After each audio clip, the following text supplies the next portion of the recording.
Hello বন্ধুরা, এবারে আমি আপনাদেরকে নিয়ে আসলাম আমাদের অফিস পিকনিকের স্টেজ শোতে, যেখানে চিত্রনায়ক রোশান এখানে পারফর্ম করেছে। তার পারফরমেন্স এখন আমি আপনাদের দেখাবো।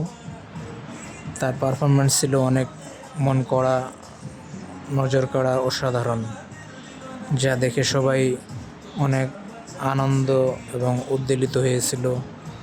অনেকেই মনোযোগ সহকারে অনুষ্ঠানটা উপভোগ করেছিল।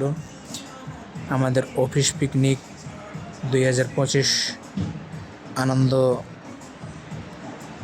উদযাপনের মাধ্যমে এই স্টেজ শোর মাধ্যমে শেষ হয়ে যায়, যার ফলে সন্ধ্যার পর এই স্টেজ শোটি শুরু হয়েছে। এখানে চিত্রনায়ক রোশান তার স্টেজ শো পারফরমেন্স করতেছে, যেটা আমি আপনাদের ভিডিও করে দেখাইতেছি। দেখেন, অনেক সুন্দর পারফরমেন্স করেছে চিত্রনায়ক রোশান। অনেক সুন্দর ছিল তার ডান্স, গান এবং কথাবার্তা। সবাই মনোযোগ সহকারে এটা উপভোগ করে অনুষ্ঠানটা।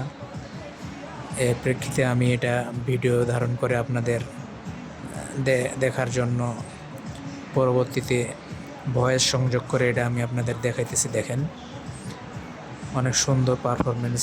চিত্রনায়ক রোশান বাংলাদেশের অন্যতম ইয়াং জেনারেশনদের পছন্দের একটি নায়ক ইনি, যেটা আমাদের সকল এমপ্লয়ি এখানে উপস্থিত থেকে উপভোগ করেছেন এই অনুষ্ঠানটা।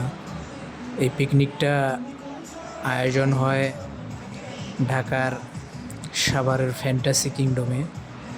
এই ফ্যান্টাসি কিংডমের স্টেজ শোতে এটা পারফর্ম করেন এই চিত্রনায়ক রোশান। তার সাথে এসেছিলেন চিত্রনায়িকা পরিমণি। এর নেক্সট আরেকটা ভিডিওতে আমি তাদের চিত্রনায়ক পরিমণি এবং চিত্রনায়ক রোশানের একসঙ্গে পারফরমেন্স আছে আরেকটা, ওটাও আমি দেখাবো আপনাদের। প্রথমে চিত্রনায়ক রোশানের এই পারফরমেন্সটা দেখালাম। আমি এক পূর্বের ভিডিওতে চিত্রনায়িকা পরিমণির পারফরমেন্স আমি আপনাদের দেখাইছি।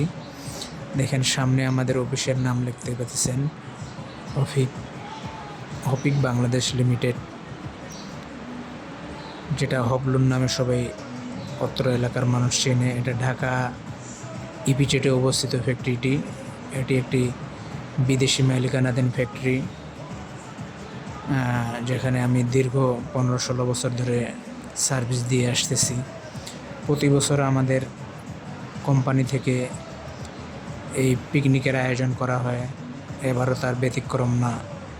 এবং এই পিকনিক অনুষ্ঠানটা আমি আপনাদের সম্পূর্ণরূপে খণ্ডকালীনভাবে তুলে ধরেছি।